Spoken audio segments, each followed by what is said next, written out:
जी अस्सलाम वालेकुम जी, welcome to Qazi speaks. आज हम इमेज पाकिस्तान का जो है वो फंडामेंटल्स और टेक्निकल्स दोनों की बेस पे एनालिसिस करेंगे।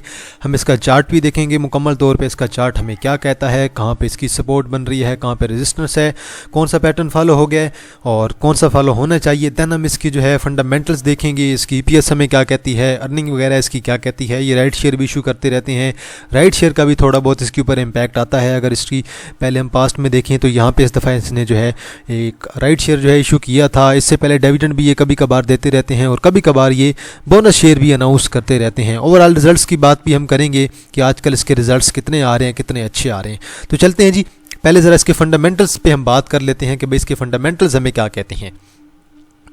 इमेज पाकिस्तान की मैंने यहाँ पे वेबसाइट ओपन कर रखी है, आप यहाँ पे ओपन कर सकते हैं। इनका विजन, मिशन और कोर वैल्यूज़ जो भी हैं आप लोग यहीं से भी देख सकते हैं। इनकी जो भी है प्रोडक्ट है, जो भी है सारी चीज़ें आप लोग यहीं से देख सकते हैं।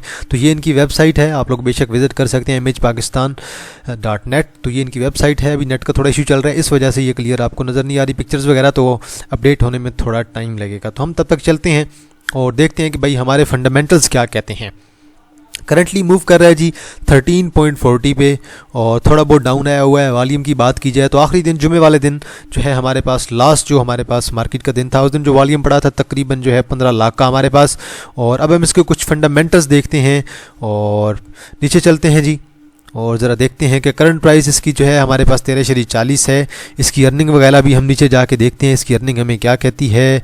और सेल्स देखें जी, सबसे पहले इसकी सेल्स इसकी यहाँ पे अगर 2019 में देखें तो 386 मिलियन, दैन 403 मिलियन, दैन 2021 में 1 बिलियन, दैन 2022 में 137 बिलियन, दैन 2023 और दैन अभी जो है 2024 के अंदर 2.95 बिलियन हो गई हैं। तो रेगुलर बेस पे सेल्स हमारे पास इंक्रीज़ हो रही हैं। ट्रेंड इनका ओवरऑल बहुत अच्छा है। ग्रॉस प्रॉफिट मार्जिन की बात की जाए तो ऑलमोस्ट थोड़ा सा कम हुआ है आजकल, और वैसे ओवरऑल जो है इनका ग्रॉस प्रॉफिट मार्जिन जो है वो अच्छा आ रहा है। और अगर नेट प्रॉफिट मार्जिन की बात की जाए वो भी इनका जो है रेगुलर बेस पे ठीक आ रहा है, अच्छा आ रहा है। देन अगर नीचे बात की जाए डिविडेंड पर शेयर की बात की जाए तो डिविडेंड ये कभी कभार ही साल में एक आध दफ़ा दे दें, वो भी कभी कभार देते हैं, हर साल ये में लाजमी नहीं है कि भाई ये डिविडेंड दें। तो डिविडेंड के लिहाज से ये अच्छे नहीं हैं। डिविडेंड यील्ड भी इनकी अच्छी नहीं है, मतलब नॉर्मली है, कभी देते हैं कभी ना देते, साल में कभी देते हैं और किसी साल में नहीं भी देते हैं, तो देते भी एक आध क्वार्टर में हैं। तो बहरहाल आगे चलते हैं जी, अर्निंग पर शेयर की बात करते हैं। 2019 में जो इनकी अर्निंग थी 0.93, 2020 में आई 0.39, देन ग्रेजुअली अर्निंग इंक्रीज होना स्टार्ट हुई 2021 में 2.02, 2022 में 2.06, देन 2023 में 1.91, देन अभी जो करंटली अर्निंग हो गई है 1.99 और मेरे ख्याल में एक क्वार्टर अभी इनका बाकी भी है। तो ओवरऑल जो इनकी अर्निंग अगर देखी जाए तो रेगुलर बेस पे इंक्रीज हो रही है। पी रेशो की बात करें, पी रेशो का मतलब ये होता है कि भाई हम अगर 6 रुपये लगा रहे हैं उसके बदले में कंपनी कितना 1 रुपये कमा के दे रही है। 6 रुपये अगर हम लगा रहे हैं और उसके बदले में कंपनी 1 रुपये कमा के दे रही है तो हमें 6 रुपये लगाने के बाद 1 रुपये मिल रहा है। यहाँ पे देखें 9 था, फिर 17 हुआ है, फिर 13 हुआ है, फिर 6 हुआ है, फिर 5 हुआ है, तकरीबन 6.5 पे चल रहा है। तो आहिस्ता आहिस्ता पी रेशो इनकी कम होती जा रही है, जो कि ओवरऑल बहुत अच्छी है। इसी तरह मजीद अगर इनकी बुक वैल्यू पर शेयर देखें, वो भी इनकी तकरीबन 17.5-18 की बुक वैल्यू पर शेयर है। और मेन जो है मैं इनकी लिक्विडिटी की बात करना चाह रहा था। करंट रेशो इनकी 2019 में 3.47 थी, दैन 3.47, दैन 2.75, दैन 2.18। ओवरऑल इनकी जो है अगर आप देखें करंट रेशो तो मतलब इसका मतलब ये है कि इनके ऊपर लायबिलिटी थोड़ी सी बड़ी है, क्योंकि इनकी अगर देखें करंट रेशो 2.47:1 आ गई है। तो बहरहाल आगे चलते हैं, अब ज़रा इसे हम देखते हैं कि भाई अब ये टेक्निकली हमें क्या कहता है। और करंट रेशो अब इसकी आ रही है 2.47 करंटली आ रही है। ये में भी इंक्रीज डिक्रीज हो सकती है, लास्ट क्वार्टर का रिजल्ट बाकी है।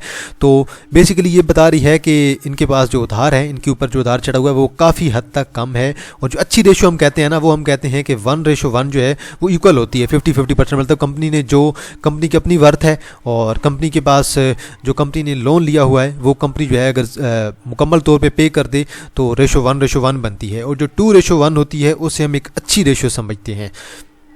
तो 2:1 बड़ी अच्छी रेशो होती है। करंटली जो आपकी इनकी रेशो चल रही है, करंट रेशो 2.47:1 चल रही है। अब देखते हैं जी टेक्निकली हमें ये क्या कहता है। इसका चार्ट मैंने ड्रा करके रखा हुआ है जी, और बड़ी अच्छी सपोर्ट पे शेयर आया हुआ है। अब इसकी एक सपोर्ट मुझे नज़र आ रही है तकरीबन 13 की, 13 के बाद देन मुझे सपोर्ट नज़र आ रही है तकरीबन 12.50 की, और देन 12.50 के बाद देन 11.5 की सपोर्ट है।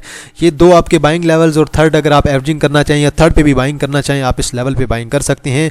अदरवाइज़ यहाँ पे एक आपका बुलिश पीनट जो है वो फॉलो हो रहा है यहाँ से, सॉरी बुलिश पीनट, बल्कि यहाँ से देखें, यहाँ से मुकम्मल तौर पे ट्रेंड के अंदर गया था, अब ट्रेंड के अंदर अब दोबारा शॉर्ट टर्म के लिए थोड़ा नीचे आया हुआ है। कोई बात नहीं, इसके अंदर एंट्री ज़रूर बनेगी।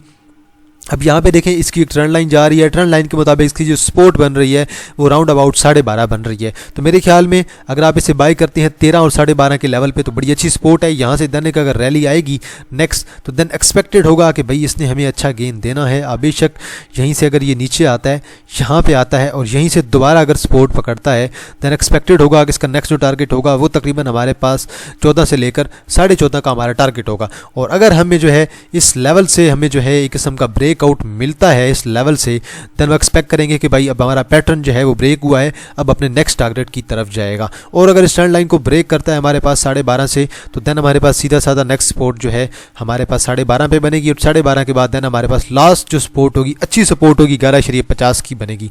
ओवरऑल शेयर आपका फंडामेंटल्स इसके बहुत अच्छे हैं, टेक्निकल्स इसके बहुत अच्छे हैं, अर्निंग इनकी रेगुलर बेस पे जो है पॉजिटिव आ रही है। तो आप ये शेयर को बाई कर सकते हैं। बाकी मैंने इसका जो चार्ट है वो आप लोगों के साथ ऑलरेडी जो है व्हाट्सएप पे चैनल पे शेयर भी कर दिया है, आप वहां से चार्ट को भी देख सकते हैं। तो इसकी जो ओवरऑल रेजिस्टेंस बन रही है मैं आपको दोबारा रिपीट कर देता हूं। एक रेजिस्टेंस बनेगी 14.5 की, 14 से 14.5, देन बनेगी तकरीबन हमारे पास 15.40 की, देन उसके बाद दोबारा बनेगी 16.30, और देन हमारे पास एक और रेजिस्टेंस बनेगी लॉन्ग टर्म के लिए 17.20।